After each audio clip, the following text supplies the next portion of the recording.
আজি আমি চাম APDCLৰ স্মাৰ্ট প্ৰিপেইড ৰিচাৰ্জ কেনেকৈ কৰে। তো আমাৰ ডিজিটেল সেৱা পৰ্টেলত আপোনালোকে ইলেক্ট্ৰিচিটি যোনটো অপশ্যন আছে ইলেক্ট্ৰিচিটিত অপশ্যনটো ক্লিক কৰিব, সেইটো অপশ্যনত ক্লিক কৰিব, দেন এখন মেনু আপোনালোকে পাব, দেন বিল পে'মেণ্টত যাব, এণ্ড বিল পে'মেণ্টত গৈ আপোনালোকে ইয়াত এটা অপশ্যন পাব Assam power distribution company limited smart prepaid recharge. So' এইটো ফেভৰেট বিলাৰ কৰি ল'ব আপোনালোকে, এইটো আৰু এইটো যোনটো অপশ্যন আছে সেইটো ফেভৰেট বিলাক কৰি ল'ব।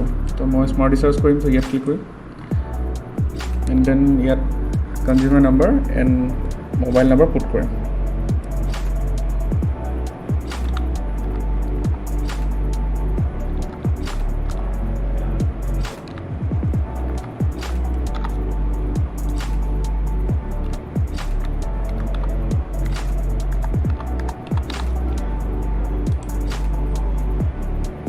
আপোনালোকে ইয়াত এটা মন কৰিব যে আমি যেতিয়া স্মাৰ্ট প্ৰিপেইড ৰিচাৰ্জ কৰোঁ তেতিয়া CSC পৰা পে'মেণ্ট কৰোঁতে এবাৰত আমি 100 rupees পে' কৰিব পাৰোঁ, ঠিক আছে। চ' আমি যেতিয়া ইয়াত 100 rupeesতকৈ বেছি পে' কৰিব লাগিব তেতিয়া আমি আকৌ এটা নতুন ট্ৰেনজেকশ্যন ইনিচিয়েট কৰিব লাগিব। ইয়াত এবাৰত আপোনালোকে মাত্ৰ 100 rupees পে' কৰিব পাৰিব। তো ইয়াত কাষ্টমাৰ কনভিনিয়েঞ্চ ফিজ আছে, এইটো আপোনালোকে ইফালে মুভ কৰিব পাৰিব। ইয়াত মুভ কৰাৰ কোনো প্ৰয়োজন নাই।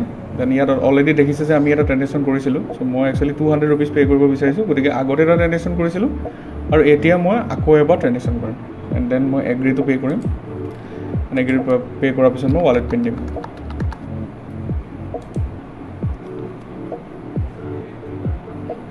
এণ্ড আপোনালোকৰ ৰিচাৰ্জটো কমপ্লিট হৈ গৈছে। Thank U.